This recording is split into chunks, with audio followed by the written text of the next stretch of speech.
Akkam jirtu kabajamoota fi jaalatamtoota hordoftoota biiftuu Oroo bakkuma jirtanitti nageenyi keenya kan kabajaatiif kan jaalalaa isin haa ga'u isiniin jenna. Ittaan suuraan oduu sa'a kana qabannee dhiyaannee jirra. Hanganuma sagantaa kanatti nu wajji turaan affeerraa kenna kun biiftuu Oroodha keessani jajjabeeffadhaa laayikii sheer godhuu hin dagatina kallattimaan gara mata duree oduu amma qabadhetti yeroo dabru oduun jalqabaa oduu dinqisiisaa fi akkasumas oduu gammachiisaadha. Haati takka yeroo tokkotti ilmaan 5 deettee jirti. Dabalatoo odeeffannoo kanaa qabna. Oduun itti aanu kallattii baha Oromiyaatti weerarri hidhattoonni naannoo Somaalee mootummaa naannoo Somaaleetiin deeggaraman raawwataa jiru babal'atee cimee itti fufee rakkoo fi badii guddaa dhaqqabsiisaa jiraachuu fi namoota hedduu da'oo isaaniitirraa yookaan qe'ee isaaniirraa buqqisaa jiraachuun himamee jira yookaan jiraattonni himanii jiru. Weerarri kun gara aanota hedduutti babal'ate jedhamee jira. Dabalata odeeffannoo kana qabna isiniin kenna.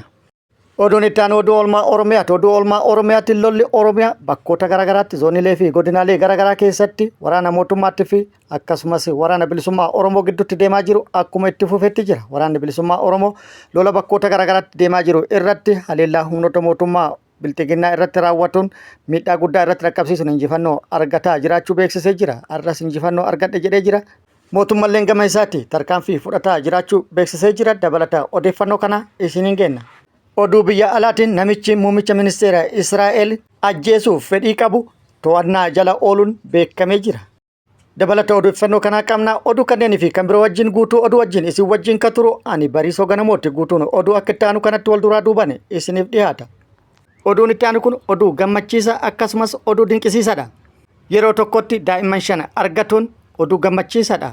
Lakkuu da'uun yoo jiraatillee yeroo tokkotti daa'imman 5 da'uun baay'ee dinqisiisaadha. Haati takka al takkatti daa'imman 5 deettee jirti. Hospitaala Comprehensive Specialized University Wallaggaatti haati takka yeroo tokkotti daa'imman 5 deessee jirti. Jiraattu magaalaa Naqqamtee kan taate aadde Asteer Tarrafa yeroo tokkotti daa'imman 5 nagaan hiikkattee jirti. Aadde Asteer waggaa 5 dura daa'ima durbaa tokko erga deessee booda daa'ima odoo hin godhatin turtee jirti. Waggaa 5 booda dhiira 3 fi dubara 2 nagaan kan hiikkatte yoo ta'u fayyummaan haadha fi akkasumas daa'imman 4 yeroo ammaa kana sadarkaa gaariirra jira jechuudhaan ispeeshaalistiin daa'immanii hospitaala Comprehensive University Wallaggaa Dr. Tesfaayee Shibbiru himanii jiru. Baga gammadde jennee ni jirra. Dubartii ulfa ji'a 9 waliin Gujii aanaa Sabbaa Borutti humnoota mootummaatiin ajjeefamtee turte maatiin ishee hidhamanii qabeenyi isii saamamuu BBC'n gabaasee jira. Hagayya 8,2025 Gujii aanaa Sabbaa Borutti dubartiin ulfa ji'a 9 waliin ajjeefamtee turte ijoo dubbii ta'ee ture. Haadha ilmaan 2 kan turte aadde Suyyee Quxxalaa mucaa ishii kan ganna 6 wajjin oorruu irraa jaldeessa eegaa osoo jiranuu dhukaasa humnoota mootummaatiin ajjeefamuu maatiin himatee ture. Ajjeechaa dubartii kana booda gaafa fulbaana 9,2018 akka lakkoofsa Itoophiyaa yookaan immoo fulbaana 19,2025 manguddoo ganna 80 dabalatee miseensi maatii ishee qaama mootummaatiin hidhamuu fi qabeenyi isaanii jalaa gubatu BBC'n gabaasee jira. Miseensonni maatii BBC'n dubbise shanee nyaachistu woboo waliin hariiroo qabdu yookaan hidhata qabdu jechuudhaan miseensota maatii dubartii ajjeefamtee hidhuu fi akkasumas qabeenya isaanii gubuu himanii jiru. Miseensi maatii kun akka jedhanitti boqqooloon akkuma galetti gubate halkan sa'aatii 4tti gubane. Waraana mootummaatu gube. Wanti nyaatamu kanaan booda homtuu hin jiru. Gubanii ka'anii nama hunda gara mana hidhaatti oofane jechuudhaan gaafa fulbaana 19,2025 halkan waan raawwatame ibsee jira. Namoonni hidhamanis obbolaa abbaa manaa dubartii ajjeefamtee 2 fi akkasumas harmee isaaniiti jedhamee jira.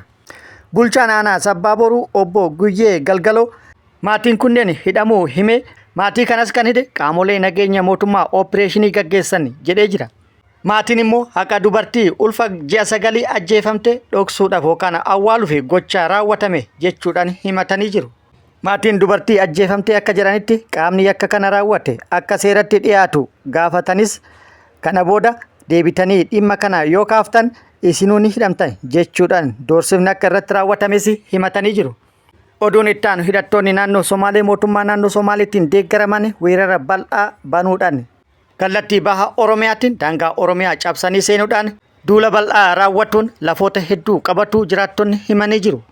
Hidhattoota fi poolisoonni naannoo Somaalee mootummaa naannoo Somaaleetiin deeggaraman kunneen weerara raawwataniin aanaa Mi'eessoo, aanaa Bordoddee, Gooroo Guutuu, Maayyuu Mulluqqee, Gursum, Baabbilee, Miidhagaa, Tolaa, Cinaaqsan, Jaarsoo fi akkasumas aanota biroo keessattis haleellaa raawwatuun namoota buqqisuun yookaan baqachiisuun lafa qabataa jiraachuu jiraattonni himanii jiru. Tibbana aanaa mi'eessoo keessatti haleellaa humnoonni kunneen raawwataniin lubbuun namaa guyyaarraa gara guyyaatti darbaa jira, qabeenyi uummataa saamamaa jira jedhanii jiru. Humnoonni kunneen tikfattoota fakkaatanii meeshaalee ammayyaa hidhachuudhaan uummata irratti haleellaa raawwatuun miidhaa dhaqqabsiisuun qe'ee fi qabeenya isaanii irraa buqqisaa jiran jedhanii jiru. Tarkaanfii humnoonni mootummaa naannoo Somaalee fudhataa jiran kana mootummaan naannoo Oromiyaa callisee kan laalaa jiru ta'uu fi mootummaan naannoo Oromiyaa nageenya uummataatiif fi birmadummaa daangaa Oromiyaatiif xiyyeeffannaa kennuu dhabuun haleellaan humnoonni raawwatan kun akka itti fufuu fi akka hammaatu taasisee jira jedhanii jiru jiraattonni. Sarbamiinsi daangaa Oromiyaa kunii fi qubannaan humnoonni kun taasisaa jiran yeroo dheeraaf yookaan waggootaaf raawwatamaa kan ture yoo ta'u hanga har'aatti mootummaan naannoo Oromiyaas ta'ee mootummaan federaalaa callisanii ilaaluu malee furmaata kaa'uudhaaf wanti hojjetan tokkolleen hin jiru jechuudhaan komii dhiyeessanii jiru. Oduun itti aanu oduu oolmaa Oromiyaati. Oduu oolmaa Oromiyaatti lolli Oromiyaa godinaalee fi zoonilee Oromiyaa garaagaraa keessatti waraana mootummaatii fi akkasumas waraana bilisummaa Oromoo gidduutti deemaa jiru akkuma itti fufetti jira. Lolli har'aas Oromiyaa bakkoota garaagaraatti godinaalee fi zoonilee garaagaraa keessatti loltoota mootummaa bilxiginnaatii fi waraana bilisummaa Oromoo gidduutti gaggeeffamee jira. Waraanni bilisummaa Oromoo lola Oromiyaa bakkoota garaagaraatti loltoota mootummaa wajjin taasise kana irratti haleellaa cimaa loltoota mootummaa irratti raawwatu loltoota mootummaa hedduu hojiin ala taasisuun injifannoo argadhee jedhee jira. Haaluma kanaan waraanni bilisummaa Oromoo zoonii kibba Oromiyaa Gujii Lixaa aanaa Malkaa Sooddatti haleellaa humnoota mootummaa irratti raawwateen humnoota mootummaa irratti miidhaa guddaa dhaqqabsiisuun injifannoo irratti argadhee jedhee jira. Haleellaa Gujii Lixaa aanaa Malkaa Sooddatti humnoota mootummaa bilxiginnaa irratti raawwateen humnoota mootummaa bilxiginnaa hedduu addunyaa kanarraa godaansise hedduu madoodhaan adabe kan harkaan qabeessa akka jiruu fi akkasumas meeshaalee waraanaa hedduus irraa hiikkatu waraanni bilisummaa Oromoo beeksisee jira. Haleellaa bakka kanatti raawwate kanaan injifannoo adda ta'e kan galmeesse jechuudhaan kan waraanni bilisummaa Oromoo beeksise. Akkasumas waraanni bilisummaa Oromoo zoonii lixa Oromiyaa bakkoota garaagaraatti haleellaa humnoota mootummaa bilxiginnaa irratti raawwatu beeksisee jira. Haleellaa humnoota mootummaa bilxiginnaa irratti bakkoota garaagaraatti raawwateen miidhaa guddaa irratti dhaqqabsiisuun injifannoo argadhe jedhee jira. Haaluma kanaan lixa Oromiyaa godina Iluu Abbaa Booraa aanaa Algee jedhamutti haleellaa humnoota mootummaa irratti raawwateen injifannoo argatu beeksisee jira. Haleellaa raawwateen humnoota mootummaa hedduu addunyaa kanarraa godaanse kaan immoo madeesse kan harkaan qabeesse jiraachuu akkasumas meeshaalee waraanaa hedduus irraa hiikkachuu odeeffannoon nu ga'e ibsee jira.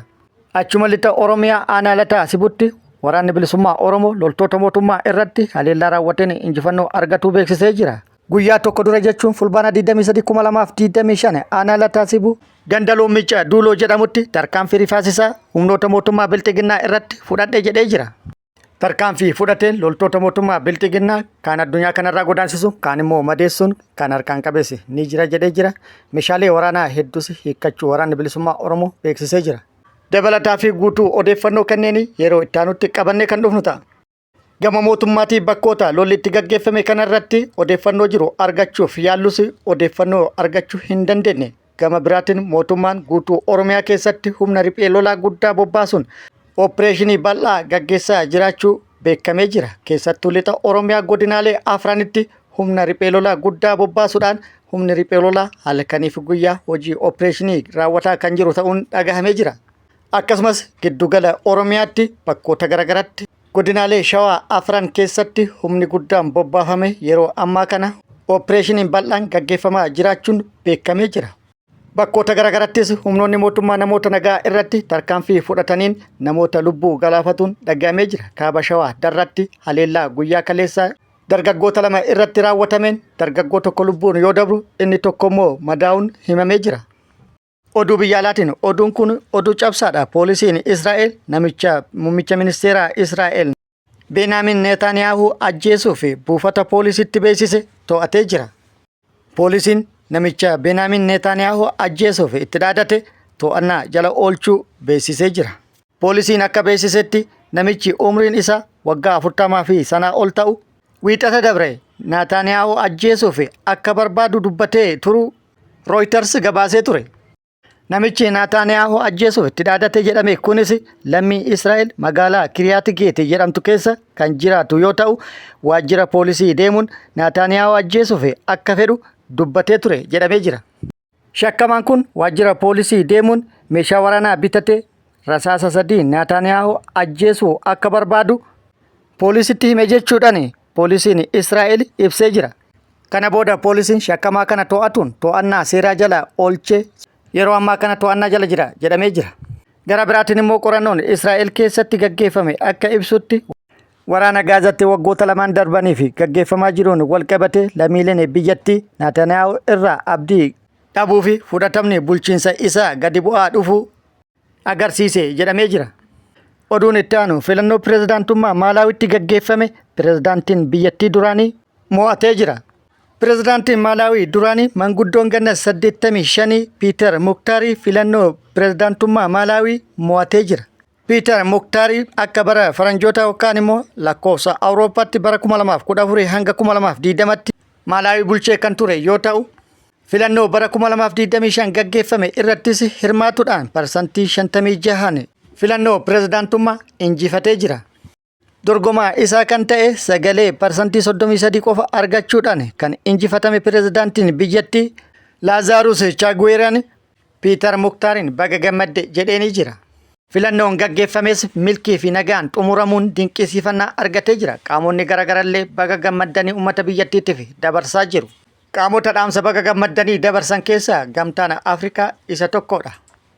Kabajamoota fi jaalatamtoota hordoftoota biiftuu Oroo oduun ammaaf qabadde kan hanga ammaa kana guutuu oduu wajjin kan ture ani Bariisoo Ganamooti. Hanga yeroo itti aanutti deebinee wal agarrutti nageenyi Rabbi isiniif haa baay'atu. Nagatti nu turaan immoo hawwii kennaa nagatti nu turaa.